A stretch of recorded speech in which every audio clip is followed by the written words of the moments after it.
এই হলো deadline communications private limited. আপনারা দেখছেন এক্সপ্রেস নিউজ, খবর নেয়, খবর দেয়।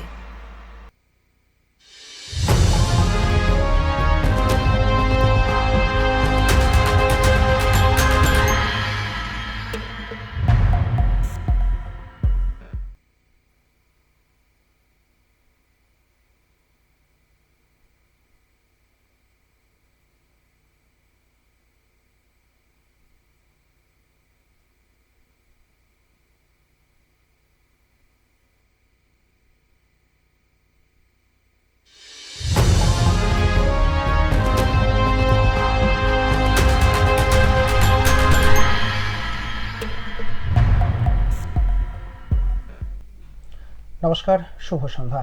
দেখছেন এক্সপ্রেস নিউজ, সময় এখন এক্সপ্রেস অনলাইন। আর এক্সপ্রেস অনলাইন নিয়ে আপনাদের সঙ্গে রয়েছি প্রতিদিনের মতো আমি সুব্রত। মূলত জানেন আপনারা, এই অনুষ্ঠানে বেশ কিছু বিষয় নিয়ে দিনের বাছাই করা খবর নিয়ে আমরা আলোচনা করে থাকি। তবে আজ বেশ কিছু ব্যতিক্রমী খবর নিয়ে আজ আপনাদের সঙ্গে আলোচনা করব। তবে তার মধ্যে আজকে সব থেকে সেরা যে খবরটি রয়েছে, যা শুনলে আপনারাও চমকে যাবেন। হয়তো বিভিন্ন সংবাদ মাধ্যমে কিন্তু দেখেছেন, কিন্তু আপনাদেরকে জানানোর বিষয় আমাদের, কারণ আপনার এলাকায় আগামীকাল খসড়া তালিকা প্রকাশিত হতে চলেছে। নির্বাচন কমিশন সূত্রে খবর, যে খসড়া তালিকায় আপনার নাম আছে কিনা তা কিন্তু আপনারা আগামীকাল দেখতে পাবেন। সংশ্লিষ্ট নির্বাচন কমিশনের যে ওয়েবসাইট আছে, সেই ওয়েবসাইটে কিন্তু আপনারা দেখতে পাবেন। আজই ছিল সমস্ত কাজ শেষের দিন, কিন্তু যে অদ্ভুত খবর আজ আমাদের কাছে এসে পৌঁছেছে, মাত্র 5 বছর বয়সে 2 ছেলের বাবা হয়েছেন সরোজ মাঝি। এসআইআর না হলে আমরা জানতেই পারতাম না। নির্বাচন কমিশনের নথি থেকে এই তথ্য পেয়ে জেলা প্রশাসনের চক্ষু চড়ক গাছ। আপনার এলাকায় এরকম নেই তো? আমরা এই সমস্ত বিষয় নিয়ে আজ আলোচনা করব। আমার সঙ্গে রয়েছেন আজ আমার সহকর্মী ডেস্ক ইনচার্জ বিপ্লব চ্যাটার্জি। স্বাগত বিপ্লব দা। যে বিষয়গুলোকে নিয়ে আমরা আলোচনা করব, তবে প্রথমেই এই প্রতিবেদনটা আমরা একটু দেখব এবং এই ছবিটাকে একটু ছবিটাকে আগে দেখানোর চেষ্টা করি। ঠিক কি ছবি উঠে এসেছে একটু দেখুন। এই ছবিটা আপনারা দেখতে পাচ্ছেন, এই হচ্ছে সেই নথি, যে নথিতে কিন্তু রয়েছে সম্পূর্ণভাবে 5 বছর বয়সে 2 ছেলের বাবা হয়েছেন সরোজ মাঝি। এসআইআর না হলে আমরা এই তথ্য জানতেই পারতাম না। আমি এই বিষয়গুলোকে নিয়ে আমি প্রথমে চলে যাবো বিপ্লব কাছে। বিপ্লব, আর কি তথ্য উঠে আসছে? তথ্য হচ্ছে এই ঘটনাটা কোথাকার আগে জানতে হবে। এই ঘটনাটা হচ্ছে কাটোয়ার ঘটনা, পূর্ব বর্ধমানের কাটোয়ার মঙ্গলকোটের শীতল গ্রামের 175 নম্বর বুথের ঘটনা। এই বুথের যে বাসিন্দা আছে তার নাম হচ্ছে সরোজ মাঝি, যার বয়স হচ্ছে 63 বছর। ভালো করে খেয়াল রাখবেন, সরোজ মাঝির বয়স হচ্ছে 63 বছর। আর ঠিক এখানে তার তালিকায় যে ছেলে আছে, তার লক্ষ্মী মাঝি, তার বয়স হচ্ছে 59 বছর। আর দ্বিতীয় ছেলে সাগর মাঝির বয়স হচ্ছে 58 বছর। এবার ভাবছেন, খুব মজার ব্যাপার এটা। হ্যাঁ, এই যে দুটো ছেলে সরোজ মাঝির, আসলে এরা ওনার ছেলে নয়, ওনার ছেলে হচ্ছে অন্য কেউ। এই 2 ছেলেকে এরা হচ্ছে ফেক, অর্থাৎ বাংলাদেশি। আজ থেকে 22 বছর আগে এরা এখানে চলে এসেছিল। আচ্ছা, 59 এবং 58 বছর যাদের বয়স বলা হচ্ছে, এরা ফেক। এটা ফেক। এটা এসআইআর না হলে এই ব্যাপারটা জানাই যেত না। এরা যখন বলছে 22 বছর আগে 2 ভাই বাংলাদেশ থেকে, প্রথমে তারা এসেছিল মুর্শিদাবাদে, মুর্শিদাবাদ, তারপর কাজের সূত্রে তারা মঙ্গলকোটের শীতল গ্রামে এসেছিল, সাগর মাঝি এবং লক্ষ্মী মাঝি। আচ্ছা, এরা 2 ভাই। এদের এখন ছেলে মেয়ে হয়েছে, ঠিক আছে। এবার নকল বাবা সেই সময় যেটা বলছে, সেই সময় যখন কবে এসেছিল তার কোনো তথ্য উঠে আসছে? আজ থেকে 22 বছর আগে বলছে। ভাবুন একবার, 22 বছর অর্থাৎ 2003। এবার না সুব্রত, এইখানে একটা বিষয় আছে, যে বিষয়টা আমরা সবাই এড়িয়ে যাচ্ছি, ভয়ঙ্কর একটা বিষয় আমরা এড়িয়ে যাচ্ছি। আচ্ছা, এই বাংলাদেশিরা বাংলাটাকে কেন বেছে নিয়েছিল? একবার শুনুন তো, কেন তারা বাংলাদেশ থেকে দেশে চলে এসছে। শুনুন একবার এই মহিলা কি বলছে, লক্ষ্মী মাঝির স্ত্রী রাজস্বী মাঝি। লক্ষ্মী মাঝি কে হয় আপনার? আমার স্বামী। আপনার শ্বশুরের নাম কি? আমার শ্বশুরের নাম শরৎ মাঝি। কিন্তু আপনার লক্ষ্মী মাঝি, অভিযোগ যে লক্ষ্মী মাঝি এবং সাগর মাঝি, এরা দুজনেই গ্রামেরই একজন সরোজ মাঝিকে বাবা দেখিয়ে ভোটার কার্ড দেখিয়ে, মানে বলছি তো, ওকে বাবা দেখানো হয়েছে। বলছি আমার ওর সাথে যে বাবা ইয়ে করেছে, ও তো পাশে বাড়ি, আমার বাড়ি থেকে ভোটারটা হয়েছে আগে। হুম। প্রথম আমার বাড়িতে কি হয়েছে, আমি তো সত্যি কথা বলবো, হ্যাঁ। ওর কথা বললে তো আমি বিশ্বাস করবো না। না, না। আমার বাড়ি থেকে প্রথমে হয়েছে, ও আমার বাড়িতে এসেছিল। হুম। আমার কে? বাবা পাতালছি, শরৎ মাঝি, হ্যাঁ। দিয়ে বাবা পাতালছি, ও আমার বাড়িতে এসেছিল। যেদিন আমাদের ভোটার করতে আসে সেই দিন বেচারিটা আমার পাশেই বসেছিল। হুম। দিয়ে ওই নামটা দিয়েছিল যে কোনো অসুবিধা হবে না, ভোটার হলে আমাদের মেয়ে ছেলের সম্পর্ক হয়েছে। যে পাতানো বাবা? পাতানো বাবা, যে নিজের বাবা তাও নয়। আপনারা কোথাকার বাসিন্দা? আমরা বাংলাদেশের। বাংলাদেশের কোথাকার? বাংলাদেশের রাজশাহী জেলা। রাজশাহী জেলা কোথায়? রাজশাহী জেলা বাড়ি হলো মলকিরাং, পালপুর, ধরমপুর। এখানে কবে এসছেন, কিভাবে এসছেন, কেন এসছেন? এখানে এসেছি মুসলমানের অত্যাচারে। হ্যাঁ বলুন। মুসলমানের অত্যাচারে হুম। এমন অবস্থা যে আমাদেরকে মেয়ে ছেলেকে কাটাকাটি, এমন অবস্থায় অনেক লোককে কেটে ফেলে দিয়েছে, অনেক লোক। রাজশাহী জেলাতেও সেই হাট বলছে, কি হাটটার নাম, অনেকদিন এসেছি নাম মনে পড়ছে না। বাগেরহাট? হ্যাঁ ওই হাটে, আচ্ছা। ওই আমাদের পাশের গ্রাম। পান বাঁচাতে আমরা খেয়েছি, আপনারা যেটা ভালো বুঝবেন সেটা করুন। দেখুন আমরা যদি আবার বলুন যে বাংলাদেশ চলে যান, তাহলে যাওয়াতে আপনারা মেরে ফেলেন, আমাদের কিছু করার নাই, আপনারা মেরে ফেলেন। কজন এসেছিলেন সেই সময়? আমরা 4 জন, মানে কে কে? ছেলে, ছোট ছেলে কে কে? গেছিলাম, কে কে? হ্যাঁ। আর বড় ছেলে, স্বামী, পরিবার। আর ওইদিকে ভাসুর? ও ভাসুর আর স্বামী, ওরা দুইজন এসেছিল, ওরা 2 ছেলে মেয়ে এখানে হয়েছে, ওদের ছেলে মেয়ে হয়েছিল না ওখানে। ভাসুরের নাম কি? ভাসুরের নাম সাগর মাঝি। তাহলে এখন কি করবেন ভাবছেন? এখন আপনাদেরকে যদি করে, আপনার এই দেখুন, কথাটা, এই আপনারা- সত্যিটাই? এটাই সত্যি কথা, আপনাদের যেটা ভালো বুঝবেন সেটাই করুন, আমাদের কিছু করার নাই। দেখুন আপনারা বাংলাদেশে পাঠানো হচ্ছে, আপনারা মেরে ফেলুন তবু ভালো, কিন্তু ওই দেশে আর অত্যাচার খেতে যাব না। কি নাম আপনার? রাজেশ্বরী একদম। মাঝি। এটা তো অদ্ভুত কথা বলছে যে বাংলাদেশে আপনারা পাঠিয়ে দিন, যাব না, মেরে ফেলুন, কেটে ফেলুন, কিন্তু আমরা বাংলাদেশে যাব না। কেন বলছে? কারণ একদিন প্রাণ হাতে করে এই মানুষগুলো এদেশে এসেছিল। তুমি ভালো জানো যে আমাদের প্রতিবেশী 2টো দেশ আছে, যে দেশটা নিয়ে সারা বিশ্ব অহংকার করে।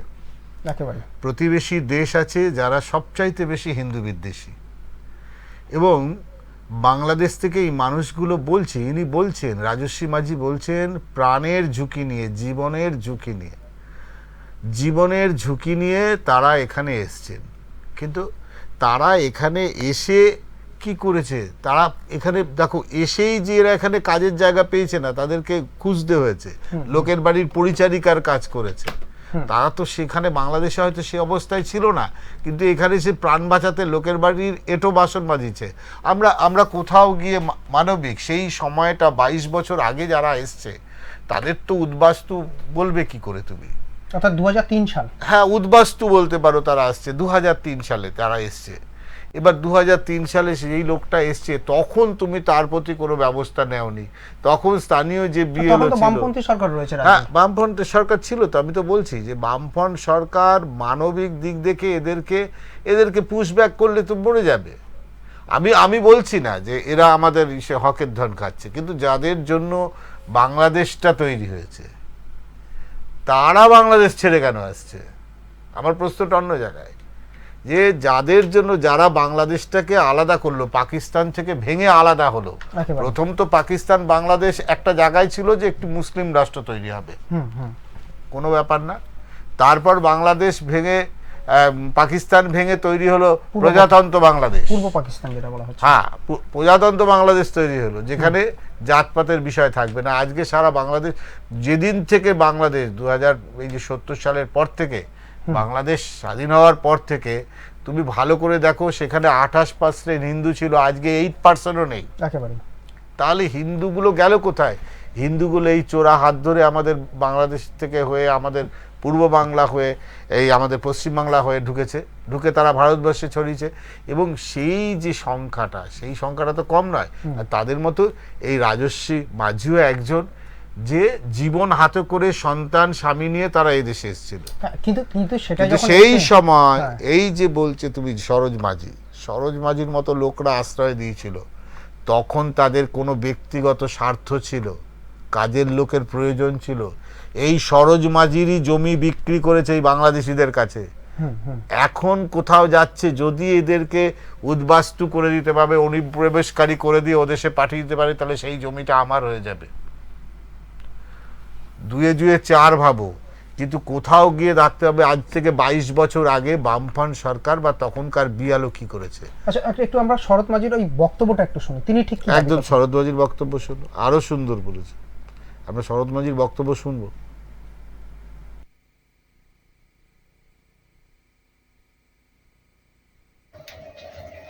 আপনার কয় ছেলে? 2 ছেলে, কি কি? অনুপ মাঝি আর সুজিত মাঝি। তাহলে আপনাকে বাবা দেখিয়ে লক্ষ্মী মাঝি এবং সাগর মাঝি ওরা কে চেনেন? ও আমরা চিনি, ও আমরা চিনি না। আপনার তাহলে ওই ওই- ওই যে আমার 2টি ছেলে। লক্ষ্মী আর সাগরের সাথে আপনার না না, কোনো সম্পর্ক নাই। তা এখন তো ওরা তো ভোটার কার্ডে দেখিয়েছে আপনাকে বাবা হ্যাঁ, দেখিয়েছে। সে দেখাতে পারে স্যার, সে এবার ডকুমেন্টটা পেয়েছে না, নামটা পেয়েছে। তাহলে স্যার আমি তো আর কিছু জানি, আমি তো মূর্খ লোক। আপনি এই ঘটনা জানলেন কি করে যে ওরা আপনাকে আমি বাবা স্যার দেখে? ওই আমার গৃহস্থ বল। আচ্ছা, কি বললেন? একেবারে আমরা শুনলাম। বিপ্লব দা, এরপরে আর কি তথ্য উঠে আসছে তাহলে? হয়তো তিনিও তো যে কথা বলছেন, অদ্ভুত কথা বলছেন।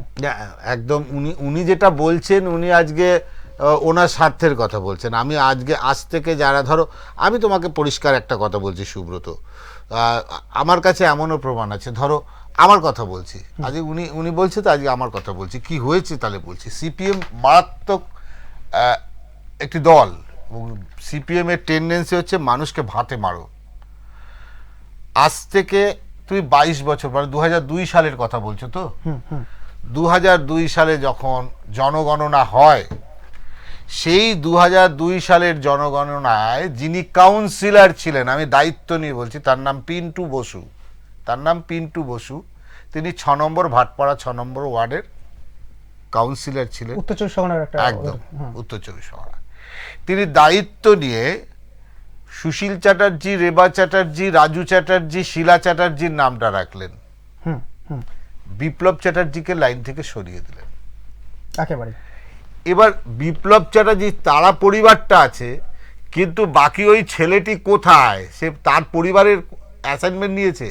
এই যে ভয়ঙ্কর লোকগুলো বাংলাদেশি লোকগুলোকে এখানে থাকতে দিয়েছে, বাংলাদেশি লোকগুলোকে এখানে অনুপ্রবেশ করিয়েছে তাদের ভোটের স্বার্থে, কিন্তু সেই দিন আমার মতো লোকটির নাম ভোটার লিস্ট থেকে এরা কেটে দিয়েছিল। মানে একেবারে তোমার সাথে এই ঘটনা ঘটেছে? একদম ঘটেছে, যার জন্য এই যে লাল পার্টির যে লোকগুলো বলছো না, এরা বাংলাটাকে আগে খোকলা করেছে, আজকে শূন্য রয়েছে। আমি বলছি তো, সবাই বলে খুব ভদ্র পার্টি, সজ্জন পার্টি, কিন্তু সবচেয়ে নিষ্ঠুর পার্টি। মানে একটা বিষয় দর্শকদের একটু বোঝাতে সুবিধার্থে বলবো যে দেখুন, একজন সাংবাদিকের সঙ্গে, যিনি পেশাদারিত্ব সাংবাদিকতার সঙ্গে যুক্ত রয়েছেন, তার সঙ্গে যদি এই ধরনের অভব্য আচরণ করতে পারে, তাহলে রাজনীতিতে কি না সম্ভব? একদম, আমি একদম দায়িত্ব নিয়ে বলছি, পিন্টু বাবু তিনি ওয়ার্ডের কাউন্সিলর ছিলেন, এবং তার চাকরি, তার পরিবারের 3 জন স্কুল মাস্টারের চাকরি পেয়েছে, তার বোন, তার মা, সে 3 জন স্কুল মাস্টারের চাকরি করেছে। আমি বুঝলাম তার যোগ্যতা ছিল, কিন্তু সবচেয়ে বড় কথা, একজন আমার বাবার নাম আছে, মার নাম আছে, বউয়ের নাম আছে, স্বামীর নামটা কেটে তুই বাদ দিলে কি করে? এই জায়গা থেকে কিন্তু তাকে ধিক্কার জানানো ছাড়া কোনো অপশন নেই। মানে যার জন্যই তো পশ্চিমবাংলার মানুষ বিশ্বাস করে না এই পার্টিটাকে, মানুষের বিশ্বাসযোগ্যতা নষ্ট করেছে এই নেতা, আঞ্চলিক নেতাগুলো, লোকাল নেতাগুলো, তাদের ব্যক্তিগত আক্রোশ মিটিয়েছে। এদেশের যারা জন্ম, যারা এদেশের নাগরিক, তাদের নাম কেটে তারা এই সমস্ত বাংলাদেশিদের নাম ঢুকিয়েছে, এইসব বাংলাদেশিদের নাম ঢুকিয়েছে। আজকে তারা উল্লাস করছে, টিভির পর্দায় বড় বড় কথা বলছে। অর্থাৎ সিপিএম এর ফেলে যাওয়া ওই জায়গা থেকে কিন্তু সেই জায়গার জঞ্জালের যন্ত্রণা ভোগ করছি আমরা। হ্যাঁ, একদম কোনো দোষ নেই বলতে পারবো না, কোনো ধোয়া তুলসী পাতা যে শাসক দল বর্তমানে তাও নয়, তারাও তাদের মতো সিপিএম এর আরেকটা বি টিম তৈরি হয়ে গেছে। অর্থাৎ সিপিএম এর ফেলে যাওয়া জায়গা থেকে কিন্তু তারা শুরু করেছে একেবারে সেই জায়গা। একদম। অর্থাৎ এই ধরনের নেতৃত্ব, যারা নিজেদের রাজনৈতিক স্বার্থকে চরিতার্থ করার জন্য আপনারা নিজেদের স্বার্থে ব্যবহার করেন মানুষকে, তাদেরকে ধিক্কার জানানো ছাড়া আর কোনো রকম ভাষা নেই। অর্থাৎ ঠিক এই রকম ভাবে মঙ্গলকোটের এই ঘটনা আবারও চোখে আঙুল দিয়ে দেখিয়ে দিচ্ছে কিভাবে মানুষকে ব্যবহার করতে পারে। আজ তিনি সেখান থেকে এসেছেন নিজের স্বার্থ চরিতার্থ করার জন্য, তাকে এই সরোজ মাঝি তিনি কিন্তু আশ্রয় দিয়েছেন। আজ যখন সুযোগ এসেছে বাংলাদেশিদের পুশব্যাক করার, তিনি আবার তাকে পুশব্যাক করে দিতে চাইছেন। এটা কিভাবে সম্ভব? অর্থাৎ তিনি সেই সময় টাকা আত্মসাৎ করেছেন, এখন কি জমি আত্মসাৎ করতে চাইছেন? না, আজকে খবরের সকাল থেকে একেবারে বিভিন্ন আমাদের বিভিন্ন সংবাদ মাধ্যম খবর করছে যে 5 বছরের একেবারে 5 বছরের বাবা, একেবারে 5 বছরের বাবা। কিন্তু আমাদের সঙ্গে একটু শঙ্কুর সঙ্গে কথা বলবো, তার আগে শঙ্কুকে বিষয়টা জানতে হবে। আমরা সাংবাদিকতা করি, সাদাকে সাদা বলি, কালোকে কালা বলি, তাতে আমাদের চাকরি নিয়ে শঙ্কা তৈরি হলে হবে, কোনো চিন্তা নেই। কিন্তু যে লোকটা একদিন আশ্রয় দিয়েছিল, এই সরোজ মাঝি আশ্রয় দিয়েছিল, তার বাড়ির কাজের লোক হিসাবে আশ্রয় দিয়েছিল, আজকে সেই সরোজ মাঝি নাকি চেনেই না। এই অদ্ভুত যুক্তি। তখন কি বলেছিল স্থানীয় সিপিএম নেতারা বা যে বিএলও দায়িত্বে ছিলেন, বলে বিষয়টা এমন কিছু না, ও হয়ে যাবে। তখন ভোটের দরকার ছিল, তাই সিপিএম এই সমস্ত বাংলাদেশিদের সেদিন অনুপ্রবেশকারীদের আশ্রয় দিয়েছিল, হ্যাঁ, মানবিক দিক থেকে। শঙ্কু, শুনতে পাচ্ছ তুমি? শঙ্কু শোনা যাচ্ছে? হ্যাঁ, শোনা যাচ্ছে। শঙ্কু, আর কি তথ্য রয়েছে তোমার কাছে? আর কি তথ্য উঠে আসছে? হ্যাঁ দেখো, আমি তো আজকে খবর করতে জানতে পেরেছি যে অবাক কাণ্ড, যে মঙ্গলকোটের একটি এলাকা, যেখানে কিন্তু দেখা যাচ্ছে যে ছেলে ও বাবার বয়সের মধ্যে দুজনের পার্থক্য প্রায় 4 ও 5 বছর। তা নিয়েই কিন্তু এক জল্পনা শুরু হয়েছে রাজনৈতিক মহল। আমি একটা কথা, শঙ্কুকে আমার প্রশ্ন আছে। শঙ্কু, এই প্রশ্নটা তো একটা মানুষের থাকা উচিত যারা আজকে চিল্লাচ্ছে। আজ থেকে 22 বছর আগে যারা এই কার্ডটা তৈরি করেছিল, তারা কি তখন বয়সটা দেখেনি, না চোখে তখন তাদের কাঠের চশমা ছিল? হ্যাঁ দেখো, ঠিকই। এর আগে যখন 22 বছর আগে এই যে অভিযুক্ত যে ব্যক্তি বা আসেন যিনি বাংলাদেশ থেকে, তার কিন্তু যে ভোটার কার্ড তৈরি হয়, সেই ভোটার কার্ড কিন্তু 22 বছর আগে যারা তৈরি করেছিলেন, তারা কিন্তু এই বিষয় নিয়ে অতটা অবগত না হয়েই এইভাবে ভোটার কার্ড তৈরি করেছে, তা নিয়ে কিন্তু জল্পনা শুরু হয়েছে বলে মনে হচ্ছে। মানে ভোট ভিক্ষা করতে নেমেছিল, তাই তাদের অনুপ্রবেশকারীকে তারা ভোটার কার্ড করে দিয়েছিল। একদমই। দেখো, সেই রকমই তখনকার দিনে যে শাসক দল ছিল, তাদের হাত থেকেই এরা তাদের যে ভোটার কার্ড থেকে তৈরি হয়েছিল বলে এমনই স্বীকার করেছেন এই অভিযুক্তরা। এবং তারা যেটা জানাচ্ছে যে অনেক কষ্টের জন্যই তারা বাংলাদেশ থেকে প্রথমে মুর্শিদাবাদ এবং মুর্শিদাবাদের পর থেকে মঙ্গলকোটে। একদম। আমরা সেই জায়গাটা জানি যে এই সমস্ত বাংলাদেশিরা কেন এসছেন, হিন্দু বিশেষ করে তারা এসছেন, তাদের যন্ত্রণা, কষ্ট, জীবন বাঁচাতে প্রাণ হাতে করে তারা এসছে। কিন্তু শঙ্কু, এই যে সরোজ মাঝি, আমি যেটা রাজস্বী মানে লক্ষ্মী মাঝির বউ যখন সাক্ষাৎকার দিচ্ছিলেন, তখন বলছিলেন যে তিনি মুর্শিদাবাদ থেকে এসে যখন এই মঙ্গলকোটে ওঠেন, তখন কিন্তু এই সরোজ মাঝির বাড়িতেই কাজের উঠেছিলেন, এবং যে জমি তিনি আজকে কিনে বসত বাড়ি করেছেন সেটা সরোজ মাঝির থেকেই কেনা জমি। তাহলে আজকে সরোজ মাঝি বিষয়টা তাদেরকে চিনতেই পারছে না, ব্যাপারটা কিরকম কৌতূহল লাগছে না? হ্যাঁ দেখো, সরোজ মাঝির কাছে আমরা যেটা জানতে পেরেছি সেটা হচ্ছে তিনি একবারই নাকচ করে দিয়েছেন যে তিনি তার 2জন ছেলে, যে নিজের যে 2জন ছেলে সেটাই, এছাড়া বাইরের যে যাদের ভোটার কার্ডে তাদের নাম দিয়ে ভোটার কার্ড তৈরি করা হয়েছে, তারা 2জনকে তিনি চেনেন না, এবং এই বিষয় নিয়ে তিনি একবারই নাকচ করে দিয়েছেন। একদম। যদি এসআইআরটা না হতো শঙ্কু, আমরা তো এইসব বিষয় তো আলোকপাতই হতো না। হ্যাঁ ঠিকই। দেখো, এই এসআইআর এনুমেন্ট ফর্মে যে পূরণ করতে গিয়ে যে বিষয় উঠে থেকে ছেলে ও বাবার বয়সে যে একটা বড় ফারাক বা পার্থক্য, সে নিয়ে কিন্তু অনেক জল্পনাও শুরু হয়েছে। যেমন এই ঘটনাটি পূর্ব বর্ধমানের মঙ্গলকোটের শীতল গ্রামের ঘটনা, 175 নম্বর বুথে। এই যে বুথ, এই বুথে যে 22 বছর আগে তাদের ভোটার কার্ড তৈরি হলো, সেই ভোটার কার্ডে তার বাবার যে বয়স, তার সঙ্গে কি কোনো সামঞ্জস্য হচ্ছে কি হচ্ছে না, সেইসব না দেখেই কিন্তু এরকম ভোটার কার্ড তৈরি করা হয়েছিল, এবং তারপর থেকে তিনি এই গ্রামে ভোট দিতে শুরু করেন বলে জানা গেছে। ঠিক আছে, অসংখ্য অনেক ধন্যবাদ। ধন্যবাদ শঙ্কু, অনেক ধন্যবাদ। দেখো ধন্যবাদ। একটা একটা বিষয় কিন্তু এখান থেকে উঠে আসছে, যে বিষয়টা তুমি বলছিলে, অর্থাৎ সিপিএম এর যে ফেলে যাওয়া কাজ, অর্থাৎ সিপিএম সেখানে নিজেদের ভোট বাক্সকে বাড়ানোর জন্য বাংলাদেশিদের সব জেনে বুঝে সেখানে আশ্রয় দিয়েছে, সহায়তা করেছে। আজকে ঠিক একই পথ কিন্তু অবলম্বন করছে রাজ্যের শাসক দল তৃণমূল কংগ্রেস। আমি বাংলাদেশি বলবো না, সিপিএমদের সেই সময় বৈধ ভোটারদের নাম কেটে অবৈধ ভোটারদের ঢুকিয়েছে। অবৈধ কথাটা, অবৈধ ভোটারদের নাম ঢুকিয়েছে। আজকে তুমি মনে করো আজকে ডিজিটাল যুগ, সবটাই ডিজিটাল হয়ে গেছে। সেই সময় খাতায় লিখতে হতো। আর যিনি কাজ করতেন, আমি বিএলওর সেই 2002 সালে যিনি কাজ করেছিলেন, আমার মনে হয় তিনি গাঁজা বা অন্য কোনো নেশায় আসক্ত ছিলেন। না হলে বাবার বয়স আর ছেলের বয়সের 5 বছরের ডিফারেন্স হয়, এটা একমাত্র ওই বাম জমানায় হয়েছে ভাবলেও অবাক লাগে। আমরা যদি এখন হতো বিশ্বাস করতাম, কারণ এই সময় প্রতিদিন মদের দোকান প্রতিদিন খোলা থাকে, সেই সময় প্রতিদিন খোলা থাকতো না। আমার মনে হয় তিনি শুকনো ফুকনো খেতেন। এইভাবেই বলছি, আজকে এইভাবে একজন সাংবাদিক হিসাবে বলতে খারাপ লাগছে, কারণ একটি দল 34 বছরে কি সাফল্য আমি দেখব না। দল আসে, সরকার আসে জনগণের সেবা করতে, হ্যাঁ, তারপরে যে দল এসছে তারাও জনগণের হয়ে কাজ করছে, কিন্তু আপনারা যে বোঝাটা চাপিয়ে দিয়েছেন, আপনারা যেই রাস্তাটা তৈরি করেছেন, সেই রাস্তায় পরবর্তী উত্তরসূরি হাঁটবে। আমি যদি অপরাধের রাস্তা নেই, আমার উত্তরসূরি কিন্তু আমার সেই অপরাধের রাস্তা ধরেই হাঁটবে। একেবারে অত্যন্ত গুরুত্বপূর্ণ তথ্য। এবং এই জায়গায় দাঁড়িয়ে কিন্তু এখানে যে পথটা কিন্তু আপনারা তৈরি করে দিচ্ছেন, সেই পথ বিপ্লবদা যেমনটা বলছিল অনুসরণ করবে কিন্তু আগামী প্রজন্ম। আর সেই আগামী প্রজন্ম যখন এই পথ অনুসরণ করতে গিয়ে যদি আপনার দিকে আঙুল তোলে, তার জবাবটা আপনারা দিতে পারবেন তো? সেই জায়গাটা রক্ষা করতে পারবেন তো? অচিরে আপনি আপনার কবরটাকে খুঁড়ছেন না তো? প্রশ্ন রইল। কারণ একজন কর্তব্যরত সাংবাদিকের যদি আপনারা নথি থেকে বৈধ নাম বাদ দিয়ে অবৈধ নামকে যদি আপনারা ঢোকাতে পারেন, আপনাদের উত্তরসূরি বর্তমানে যারা রয়েছে তারা সেই কাজ করছে। কিন্তু এই বর্তমান যারা রয়েছে তারা যে কাজটা করে যাচ্ছে, আগামী প্রজন্ম যেভাবে এগোবে, সেই প্রজন্মের কাছে আপনারা যে প্রশ্ন চিহ্ন আপনাদের কাছে রেখে যাচ্ছে, সেই প্রশ্নের উত্তরটা দিতে পারবেন তো?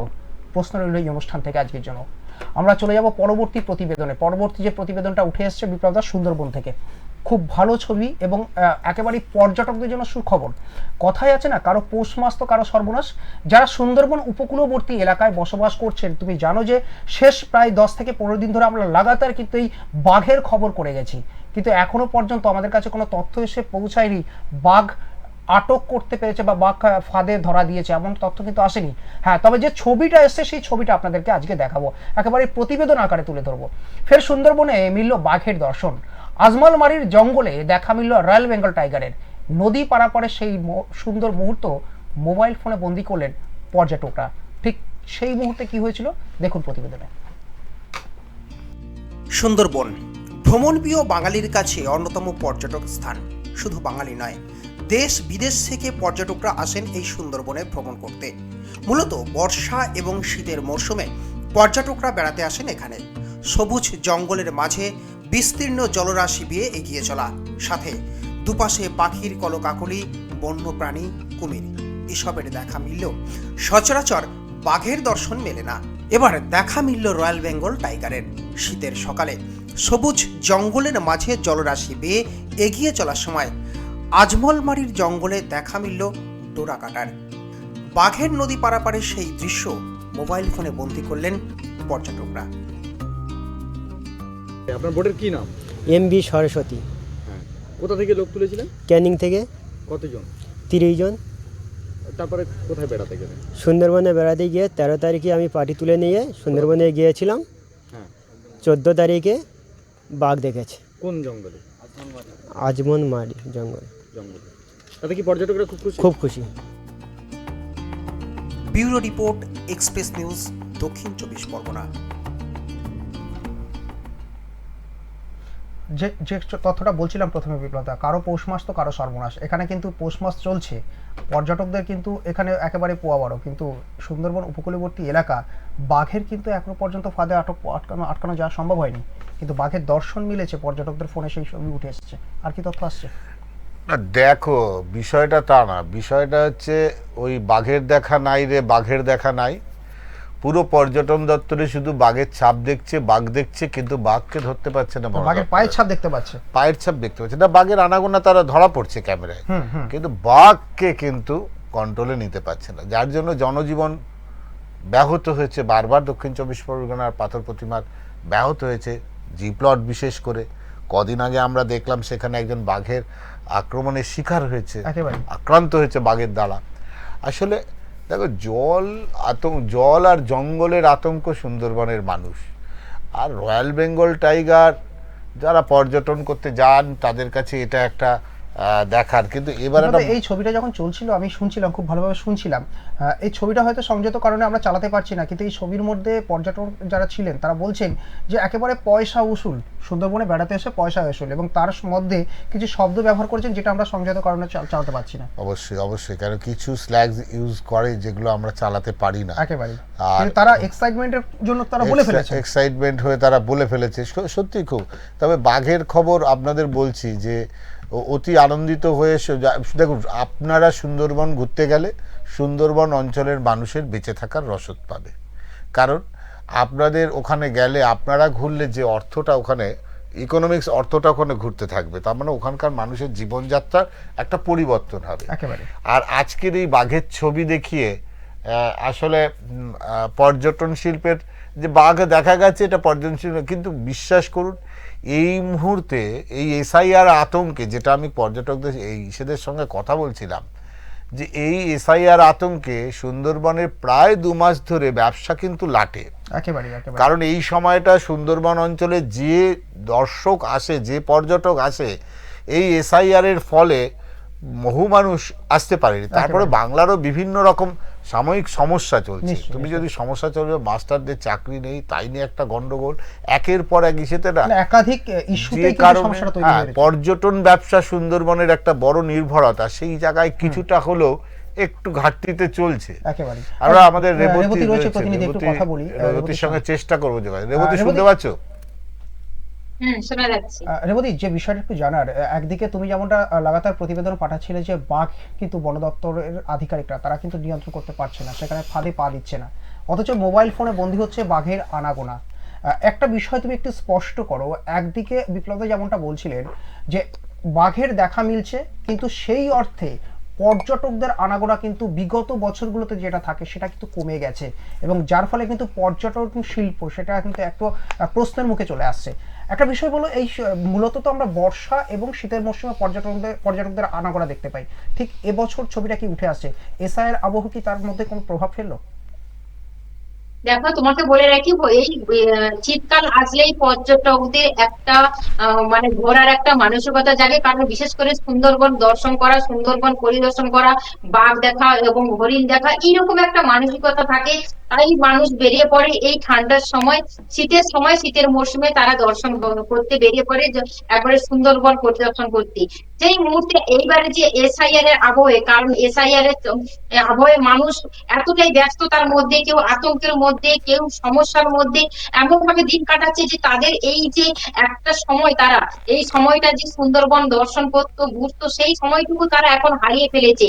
তাদের সেইটুকু মানসিকতা এখন হারিয়ে ফেলেছে, যার ফলে পর্যটকদের যে একটা আনাগোনা সুন্দরবন দর্শন করা, সেইটুকু কমে গেছে। কিন্তু তার মধ্যে মধ্যে কিছু কিছু পর্যটক আছে, তারা সুন্দরবন পরিদর্শন করতে এসেই বাঘের দর্শন মিলছে।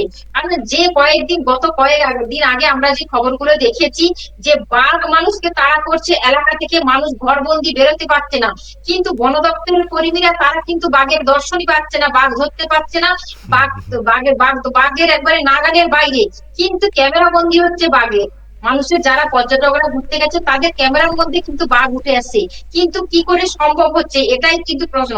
তেমনই ভাবে আজকে যেটা আজমারি জঙ্গল, যেটা ক্যানিং থেকে একবারে কুলতলির অপোজিটে আছে একবারে আজমারি জঙ্গল, যে সেই জঙ্গলের যে নদীটি আছে পারাবার হয়ে অপর পজিশনে গিয়েছিল যে বাঘটা, সেটা যে সমস্ত পর্যটক দর্শন ছিল তারা কিন্তু মোবাইলের মধ্যে ক্যামেরা বন্দি করেছে, এবং ক্যামেরা বন্দি করেই সেটা কিন্তু পুরোটাই হচ্ছে কি তারা ভাইরাল হয়েছে বলো, আর চারিদিকে আজকের সোশ্যাল মিডিয়ার মধ্যে প্রকাশ হচ্ছে। রেবতী, যে দর্শকটা হতো, মানে পর্যটন আসছে, পর্যটক আসবে না তা নয়, পর্যটক আসবে, যে পর্যটক আসতো সুন্দরবনে তার যে প্রবাহটা সেটা কিন্তু কিছুটা সাময়িক 2 মাস অনেকটা কমে গেছে, যেটা ওখানকার মানে ক্যানিং অঞ্চলের যারা ট্রলারগুলো ভাড়া দেয়, যারা লঞ্চগুলো ভাড়া দেয়, তারা বলছে, টাইগার পার্ক বলে লজ যিনি আছেন তিনিও বলছেন, কল্যাণদাও বলছে যে সেইভাবে কিন্তু ট্যুরিস্ট গত বছরের তুলনায় এবছর হচ্ছে না, কারণ শীত একটু পরে নামছে, সব কিছুই যেন একটু লেটে। কি সার্বিক ছবিটা কি এমন? দেখো, সার্বিক যারা পর্যটন কেন্দ্রে যারা থাকে এই সুন্দরবনে পরিদর্শন করার জন্য যে সমস্ত, এইটা একটা কিন্তু বড় জায়গা, একটা ব্যবসার একটা জায়গা, কারণ এই মরশুম আসলে যারা পর্যটক কেন্দ্রে যারা বেড়াতে নিয়ে যায়, যে সমস্ত নৌকা বলো, যে সমস্ত মানে যারা দায়িত্বপ্রাপ্ত আছে, তাদের কিন্তু একটা ব্যবসা একটা নিম্নমুখী, কারণ এই এসআইআর এর আবহাওয়ায় মানুষ যেমন আসছে না, তেমন এই বাঘ কুমিরের এই সমস্ত আতঙ্কে কিছু মানুষ তারা জঙ্গলে নিষেধাজ্ঞা জারি করেছে, তার মধ্যে তারা ভেতর জঙ্গলে যেতেও পারছে না। এইরকম নিষেধাজ্ঞার মধ্যে কিন্তু যারা পর্যটন, যারা সারা বছর এর উপরে ইনকাম করে, অর্থাৎ এই সমস্ত নৌকোগুলো ভাড়া দেয়, পর্যটকরা ঘুরতে নিয়ে যায়, তাদের কিন্তু এই বোট গুলো একবারে ব্যবসাটা একবারে নিম্নমুখী হয়ে গেছে। তার ফলে তাদের একটাই উক্তি যে এসআইআর এর আবহে কি মানুষের এই সুন্দরবন পরিদর্শনটা কমে গেছে, নাকি এই মাসে প্রায় 5 থেকে 6 বার আমরা দেখেছি যে এই সুন্দরবন এলাকায় বাঘের দর্শন মিলছে। কিছু কিছু পর্যটকরা হয়তো তারা উদ্বেগে বলছে যে আমরা বাঘের দর্শন করতে যাব, অন্যদিকে কিন্তু বাধা দিচ্ছে বন দপ্তরের কিছু কর্মীরা, কারণ ভেতরে যে সমস্ত জঙ্গলগুলো বিপজ্জনক সেই সব জঙ্গলে নিষেধাজ্ঞা করেছে, তাই তারা ভেতরে যেতেও পারছে না। সেই একটা টানা পোড়ন দোটানের মধ্যে থেকেও কিন্তু যারা যে সমস্ত ব্যবসায়ীরা আছে, যারা হচ্ছে পর্যটন ব্যবসায়ীরা, অর্থাৎ নৌকো ভাড়া দেয়, বোট ভাড়া দিচ্ছে, তারা কিন্তু সত্যি একটা লসের মুখে যাচ্ছে, ক্ষতির মুখে পড়েছে। এবারে বিশেষ করে খাড়ি নদীতে এবার নৌকো নিয়ে যাওয়ার একটা নিষেধাজ্ঞা রয়েছে পর্যটকদের, এটা একটা শোনা যাচ্ছে। তুমি কতদিন আগেই, 2 দিন আগেই খবরটা দিয়েছে যে বন দপ্তর নিষেধাজ্ঞা করেছে, যেখানে খাড়ি নদী আছে বিশেষ বিশেষ জায়গা চিহ্নিত করে দিয়েছে, এবার থেকে সেই জায়গাগুলো পর্যটকরা যেতে পারবে না। এইটা একটা বড় মানে ব্যবসার ক্ষেত্রে একটা বড় ক্ষতি হয়ে দাঁড়াবে, তবে জীবনের থেকে তো ব্যবসার দাম বড় নয়। অসংখ্য ধন্যবাদ রেবতী তোমাকে। একেবারেই মানে এই যে তথ্য উঠে এলো কিন্তু তা কিন্তু অত্যন্ত গুরুত্বপূর্ণ, এবং পর্যটন কেন্দ্রে কিন্তু এর একটা প্রভাব কিন্তু পড়ছে।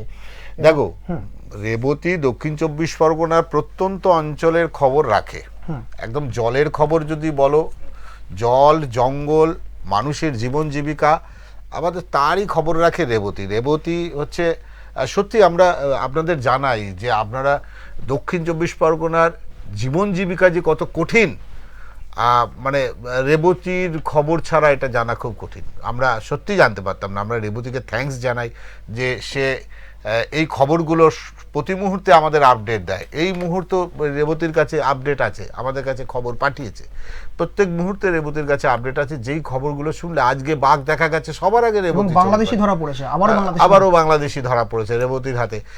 দক্ষিণ 24 পরগনার কাকদ্বীপ, নামখানা, আর মানে বিশেষ বিশেষ জায়গা, যেই জায়গাগুলো থেকে বাংলাদেশ থেকে আসার সুবিধা হয়, প্রতি মুহূর্তের আপডেট কিন্তু থাকে। আমাদের এক্সপ্রেস নিউজেও সেই আপডেট দ্রুত আমরা আপনাদের সামনে তুলে ধরি। একেবারে কিন্তু যে তথ্য উঠে আসে বিপ্লব দা, যে এটা কিন্তু 16 জন মৎস্যজীবী তারা গভীর সমুদ্রে মাছ ধরছিলেন, ভারতীয় যে জলসীমা সেই জলসীমা অতিক্রম করার জন্য সেখানে কিন্তু যে নিরাপত্তা রক্ষী তারা কিন্তু আটক করে। আজ তাদেরকে কিন্তু এখানে নিয়ে আসা হয়েছে এবং আদালতেও কিন্তু তোলা হয়েছে। এই তথ্য কিন্তু উঠে আসছে, অর্থাৎ প্রত্যেকটা মুহূর্তে কিন্তু এই তথ্যগুলো আমরা দিয়ে থাকি। একেবারেই আমাদের প্রতিনিধি যারা গ্রাউন্ড একেবারে গ্রস রুট লেভেলে যারা কাজ করেন তারা কিন্তু সেই তথ্যগুলো তুলে ধরেন। আজ আপনাদের আরো একটি খবর দেখাবো যা কিন্তু অত্যন্ত গুরুত্বপূর্ণ। কেন বলছি? সংবাদ মাধ্যমের প্রতিনিধিরা প্রতিটা মুহূর্তে গুরুত্বপূর্ণ, কারণ তারা কিন্তু সেই ছবিটাকে তুলে ধরেন। আজ যে ছবিটা দেখাবো, আপনারা এই বাঘের ছবি দেখছিলেন, এবার জঙ্গলমহলের ছবি দেখাবো যা অত্যন্ত গুরুত্বপূর্ণ। এবং রাতের অন্ধকারে এই রকম পরিস্থিতির সামনে যদি আপনি হয়ে থাকেন, দরজা খুললেন, দেখতে পাচ্ছেন আপনার সামনে দাঁড়িয়ে রয়েছে গজরাজ হাতি, পরিস্থিতিটা কি হবে একবার ভেবে দেখুন। ঠিক তেমনই এক ঘটনা ঘটেছে ঝাড়গ্রামে। অব্যাহত হাতির তাণ্ডব, লন্ডভন্ড বসত বাড়ি, নষ্ট জমি ফসল, বসত বাড়ির দরজা আগলে দাঁড়িয়ে গজরাজ, কোনো ক্রমে প্রাণে রক্ষা বৃদ্ধের। ঝাড়গ্রাম থেকে সেই ছবি তুলে ধরেছেন আমাদের প্রতিনিধি শঙ্কর বারিক। দেখবো সেই প্রতিবেদন। ফের হাতির তাণ্ডবে লণ্ডভণ্ড ঘরবাড়ি, কোনো রকমে প্রাণে বাঁচলেন পরিবারের এক বৃদ্ধ। আমি এই মুহূর্তে কিন্তু সেই বাড়িতে রয়েছি। প্রথমত ছবিটা দেখানোর চেষ্টা করব। বাড়ির যে মূল গেট রয়েছে এই গেট দিয়ে কিন্তু প্রথমত হাতি প্রবেশ করে, তারপর এই যে বাড়ি দেখতে পাচ্ছ, এই বাড়ির যে একের পর এক দরজা জানলা রয়েছে ভাঙচুর চালায়। একেবারে এই ছবিটা দেখাই, যে জানালা রয়েছে একেবারে কিন্তু লণ্ডভণ্ড অবস্থায় পড়ে রয়েছে, ভাঙচুর করা হয়েছে, হাতি তাণ্ডব চালিয়েছে বাড়ির ওপর। তারপর কিন্তু রীতিমতো বাড়ির যে সামনে ফসল রাখা ছিল সেই ফসলেরও কিন্তু ক্ষয়ক্ষতি করে। ফের হাতির তাণ্ডব, বসত বাড়ির দরজা আগলে গজরাজ, লণ্ডভণ্ড বসত বাড়ি, নষ্ট জমির ফসল, কোনো ক্রমে প্রাণে রক্ষা পেলেন বৃদ্ধ। ঝাড়গ্রাম জেলার সাকরাইল ব্লকের ছোলাখালী পূর্বপাড়া এলাকার ঘটনা। জানা যায় একটি দাতাল হাতি আচমকাই গ্রামে ঢুকে পড়ে। গভীর রাতে ঘুমন্ত মানুষজন কিছু বুঝে ওঠার আগেই বাড়িঘর ভেঙে চুরমার করে দেয় হাতিটি, পাশাপাশি জমি থেকে তুলে আনা ফসল নষ্ট করে।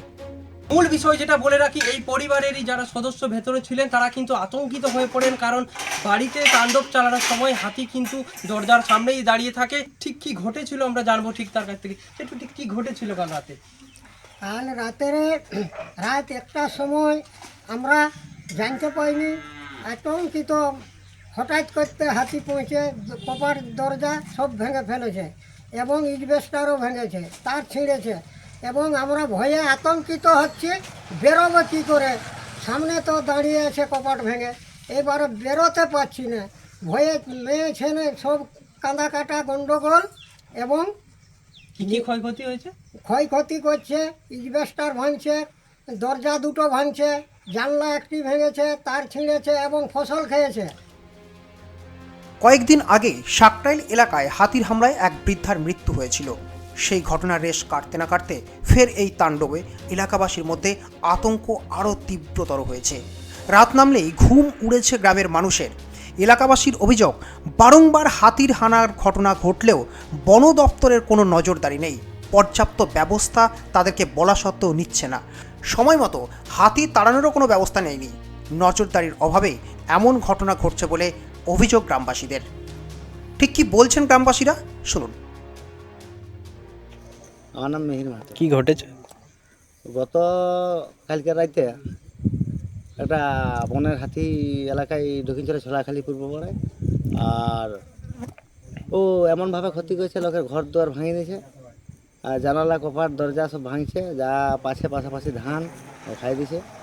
আর অল্পের জন্য যার ঘরে ঢুকিয়েছিল ওই রাত 1-1:30 দিয়ে, সেই সময় হঠাৎ করে কেউ পেছাপ বাইরে হলে যে কোনো সময় মরবে, মরা আসবে, এরকম একটা ব্যাপার হয়েছিল। ওরা খুব আতঙ্কের ভিতরে আছে, ওই বনের এলাকার ধারের গাঙ্গা।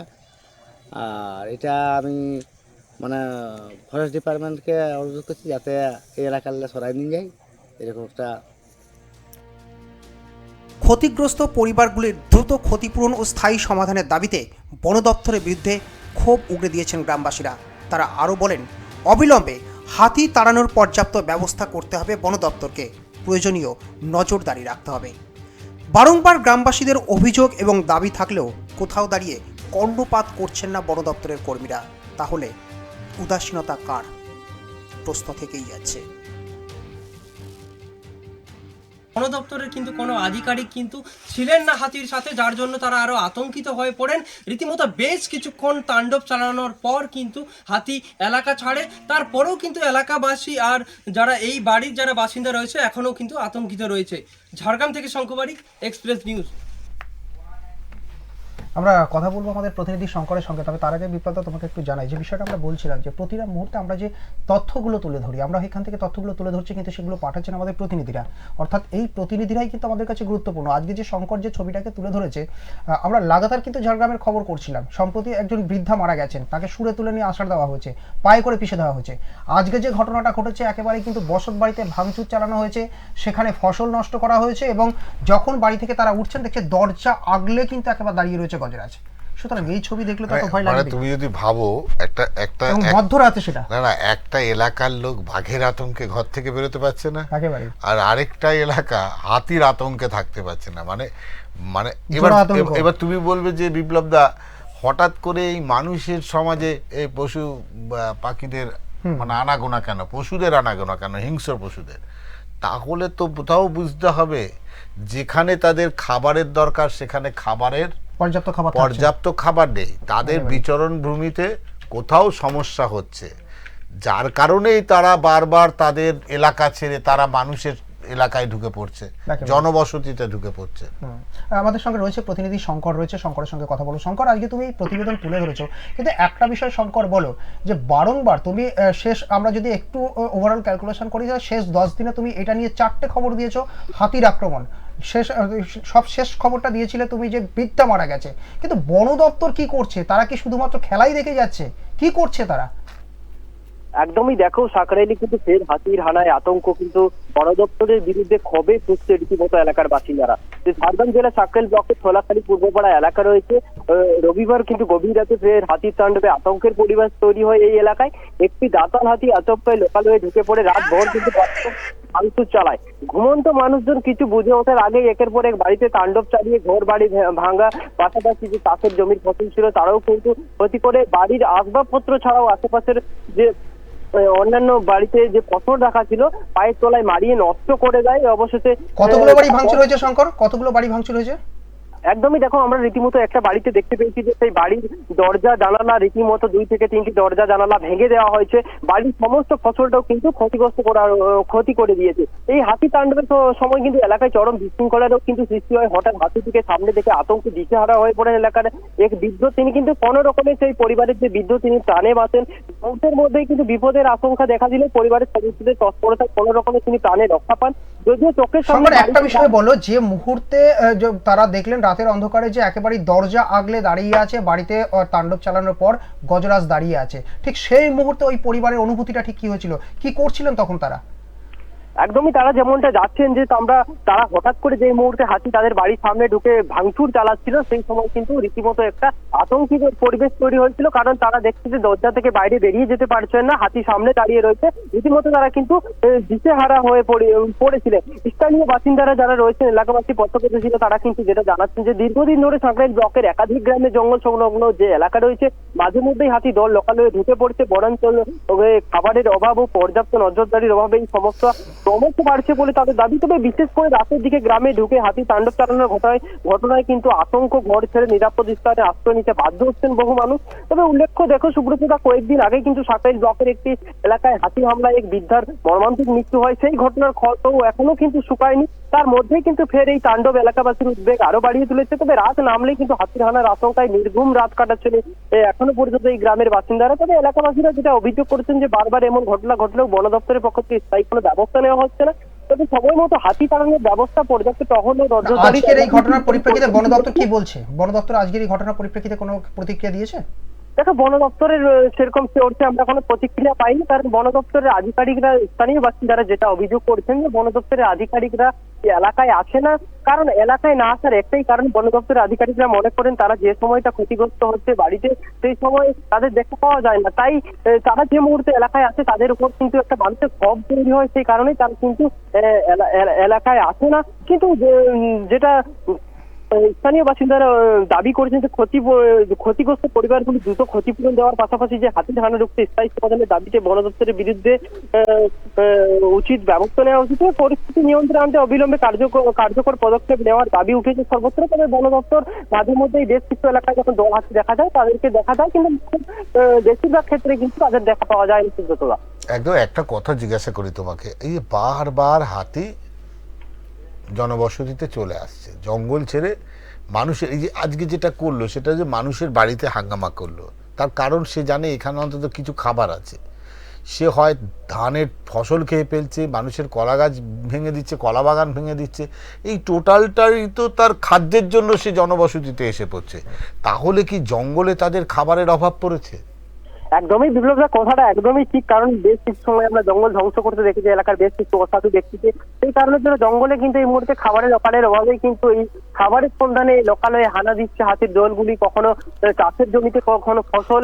তাই এই সময়টা জানো, শীতের মরশুমে যে ধান চাষ, সেই ধান চাষ কিন্তু তুলে এনে বাড়িতে মজুত করছেন চাষিরা।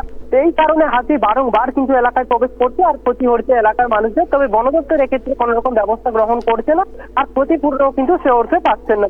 একদম, এটা অসংখ্য ধন্যবাদ তোমাকে শঙ্কর। সত্যি খুব ভয়ঙ্কর ব্যাপার। একেবারে ক্ষতির মুখে গ্রামের মানুষের তো ক্ষোভ থাকবে, তারা ক্ষতিপূরণ পাচ্ছে না। কারণ লাগাতার এই ছবি আমরা কিন্তু লাগাতার দেখাচ্ছি। আমি যেমনটা বলছিলাম তোমাকে যে শেষ 10 দিনে কিন্তু এটা নিয়ে আমরা 3 থেকে 4 বার কিন্তু এই প্রতিবেদনগুলো তুলে ধরছি। বিপ্লব, আরও একটা গুরুত্বপূর্ণ প্রতিবেদন কিন্তু আমাদের কাছে উঠে এসেছে, যে খবরটা কিন্তু আমরা গতকালও কিন্তু আমরা সরাসরি কথা বলেছিলাম আমাদের প্রতিনিধির সঙ্গে। দেখো, ফের সক্রিয় গরু পাচার চক্র। গরু পাচার করতে এসে পুলিশের হাতে গ্রেপ্তার এক বাংলাদেশি। মালদার হবিবপুর থানা এলাকার ঘটনা। কিন্তু এখানে প্রশ্ন হচ্ছে যে এই গরু পাচার চক্রের পিছনে এটাকে সামনে রেখে নেপথ্যে অন্য কোনো পরিকল্পনা নেই তো? আমরা প্রতিবেদনটা দেখব, তারপরে আসছি বিস্তারিত আলোচনায়। গরু পাচার করতে এসে পুলিশের হাতে গ্রেপ্তার এক বাংলাদেশি। তবে কি ফের সক্রিয় গরু পাচার চক্র? শেখ রুবেল নামে ধৃত ওই বাংলাদেশি চাঁপাই নবাবগঞ্জ জেলার অকিলপুর এলাকার বাসিন্দা। মালদার হবিবপুর থানা এলাকার ঘটনা। পুলিশ সূত্রে খবর, ধৃত বাংলাদেশি কয়েকজন সঙ্গীকে নিয়ে গরু পাচারের ছক কষেছিল। স্থানীয় বাসিন্দাদের বিষয়টি নজরে আসতেই তারা হবিবপুর থানা পুলিশকে খবর দেন। খবর পেয়ে ঘটনাস্থলে পৌঁছায় পুলিশ। পুলিশের উপস্থিতি বুঝতে পেরে তারা পালিয়ে যাওয়ার চেষ্টা করলে ধাওয়া করে একজনকে ধরে ফেলে পুলিশ। প্রাথমিক জেরায় ধৃত বাংলাদেশি কয়েকজন সঙ্গীকে নিয়ে গরু পাচারের উদ্দেশ্যে অবৈধভাবে প্রবেশ করেছিল ভারতে, তা স্বীকার করে নেয়। এই চক্রের সাথে যুক্ত বাকিদের খোঁজ শুরু করেছে পুলিশ। কিন্তু প্রশ্ন উঠছে, তবে কি শুধুই গরু পাচার, নাকি এর পেছনে রয়েছে অন্য কোনো রহস্য? তা খতিয়ে দেখা হচ্ছে। Bureau report, express news, Malda. আমরা দেখলাম সেই ছবিটা কিন্তু আমরা দেখলাম। আমি একটু বিপ্লবের কাছে, বিপ্লব এটা বলো যে এর পেছনে নেপথ্যে থেকে অন্য কোনো উদ্দেশ্য থাকতে পারে বলে মনে করছো? না, গরু পাচার তো আগেও হতো, এখনো হওয়াটা এখন একটু আটকেছে, এটা তো ঠিক। আর পুলিশ অতি সক্রিয় দেখে আমার খুব ভালো লাগছে। যে সময়টা গরু পাচারের এই সমস্ত পার্টি ধরলে পুলিশের ইনকাম বাড়ে, কিন্তু গরু পাচার আগেও হতো, এখনো হতো। হ্যাঁ, অপরাধীর সন্ধান পাওয়া গেছে, কিন্তু তোমাকে আজকে বলি তার থেকেও বড় একটা খবর কিন্তু রয়েছে। সেটা হচ্ছে মালদার বুকে, আমাদের মালদার প্রতিনিধি পাঠিয়েছে সেই খবরটা। সেই খবরটা যে এখানে তুমি যেটা বলছো বাংলাদেশি গ্রেপ্তার হয়েছে, একজন বাংলাদেশি, ঠিক আছে। তো আমার প্রশ্ন হচ্ছে এই বাংলাদেশিটা ঢুকলো কিভাবে? একেবারেই, কারণ উন্মুক্ত এই এলাকা, কিন্তু বাংলাদেশিরা ঢুকলো কিভাবে? তারপরে ঢোকার কারণই হচ্ছে সেখানে সিকিউরিটির অভাব। আর সিকিউরিটির অভাব যদি হয় তাহলে সেক্ষেত্রে বলবো অবশ্যই বিএসএফ এর সমস্যা। হবিবপুর এলাকা থানার এলাকার ঘটনা তো।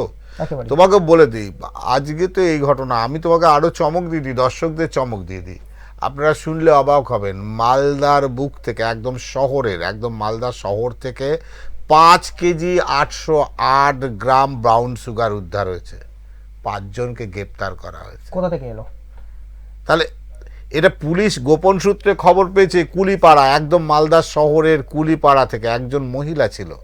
আর তার মধ্যে যারা ছিল ধৃতরা, যে আর 4 জন ছিল, তার মধ্যে একজনের নাম সামিউল্লাহ মমিন, জাবিউল্লাহ মমিন, মাসুম শেখ, সাদিকুল মমিন এবং পিঙ্কি মাহাতো।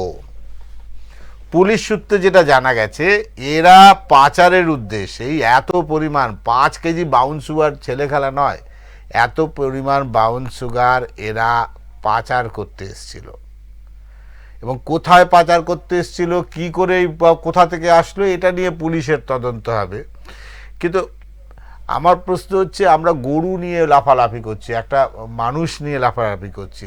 আপনারা ভাবছেন ব্রাউন সুগার হয়েছে তো কী হয়েছে, গরুটা তো খুব অপরাধ আমাদের হিন্দু, না, আপনারা ভুল করছেন।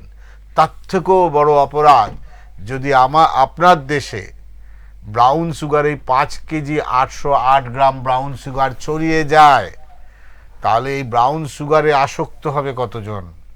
আগামী প্রজন্মকে ধ্বংস করে দেওয়ার জন্য বড় পরিকল্পনা। সুতরাং অবিলম্বে বর্ডার সিকিউরিটি, মানে নিরাপত্তার যে বেষ্টন, সেটাকে সতর্ক করতে হবে। আপনি বললেন পুলিশ কত সক্রিয়, 5 কেজি 800 গ্রাম, প্রায় 6 কেজি ব্রাউন সুগার ধরে ফেললো গোপন সূত্রে খবর পেয়ে। ভাবতে হবে এই গোপন সূত্র কখন খবর পায়, যখন একজন আরেকজনকে ধরিয়ে দেয়। একেবারে, অর্থাৎ কোথাও দাঁড়িয়ে কিন্তু লেনদেনের জায়গাটা কিন্তু একটু প্রশ্নের মুখে পড়ে, ঠিক তখন কিন্তু এই ছবিটাই উঠে আসে। আমরা এই সমস্ত খবরে কিন্তু আগামীতে আবারও বিস্তারিত আলোচনা করব। তবে আজকের সময় আমাদের একদমই শেষ। এখানে শেষ করছি আমাদের আজকের এক্সপ্রেস অনলাইন। অন্যান্য সব খবরের জন্য চোখ রাখুন এক্সপ্রেস নিউজের পর্দায়। নমস্কার।